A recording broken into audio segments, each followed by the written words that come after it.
अस्सलामुअलैकुम। मैं हूं जद्दी हकीम अमजद भट्टी और आप तिब्बे आज़म टीवी देख रहे हैं, जहां हिकमत बोलती है, जड़ी बूटियां सुनती हैं और सेहत मुस्कुराती है। अपना चैनल तिब्बे आज़म टीवी सब्सक्राइब कर लें और घंटी के बटन पर क्लिक कर लें। नाज़रीन, हमारी कोशिश है कि हम ऐसी जड़ी बूटियाँ, सब्जियाँ और फल और उनकी खसूसियात बयान करें कि जो हमें आम और आसानी से दस्तयाब हैं और हमारी सेहत के लिए नफ़ा बख्श हैं। आज हम अम्लतास पर बात करने वाले हैं। नाज़रीन, अम्लतास का मिजाज गर्म तर और इसका सितारा ज़ोहल है। अम्लतास कब्ज़ कुशा है, बलगम को खारिज करता है और सीने को साफ करता है।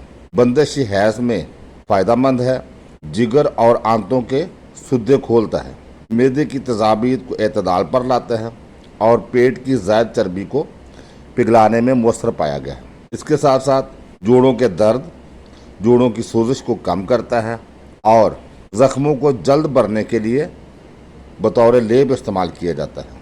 अम्लतास कुव्वत मदाफ़त को बढ़ाता है, नज़ला, खांसी, बुखार, हलक के वरम और सोजिश के लिए बहुत अच्छा काम करता है। ख़ास तौर पर अम्लतास के फूलों की गुलकंद इस मर्ज में बहुत मुफीद पाई गई है। बलगमी और सुफरावी अमराज में बहुत नफ़ा बख्श साबित हुआ है। थकान को दूर करता है। अम्लतास में एंटी इन्फ्लामेटरी, एंटी फंगल, कब्ज़ कुशा और वर्मों को तहलील करने वाली खसूसियात के साथ साथ कुदरती तौर पर पोटाशियम, कैल्शियम, फुलाद और मैंगनीज समेत कई मादनी अज्जा पाए जाते हैं। अम्लतास बैरूनी तौर पर टेप के तौर पर इस्तेमाल होता है, जो जोड़ों के दर्द और सोजिश के लिए इस्तेमाल की जाती है।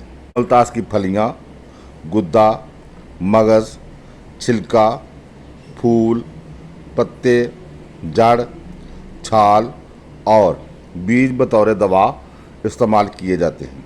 के मशहूर जो मुरक्कबात हैं, लौक, ख्यार शंबर, शरबत अम्लतास और जमाद यानी लेप सुंबलतीब। इसके अलावा इसका जुशांदा और कावा बनाकर भी इस्तेमाल किया जाता है। नाज़रीन, उम्मीद है आपको हमारी ये वीडियो पसंद आएगी। आपको अगर किसी मर्ज़ का सामना है तो अपने मुस्तनद तबीब से रजू करें या तिब्बे आज़म टीवी से जुड़े रहिए। अपना और अपने प्यारों का बहुत सारा ख्याल रखें, फितरत अपनाइए, सेहत पाइए, क्योंकि यही सेहत दोस्ती है। तिब तबीब जिंदाबाद, पाकिस्तान पाइंदाबाद। अल्लाह हाफ़िज़।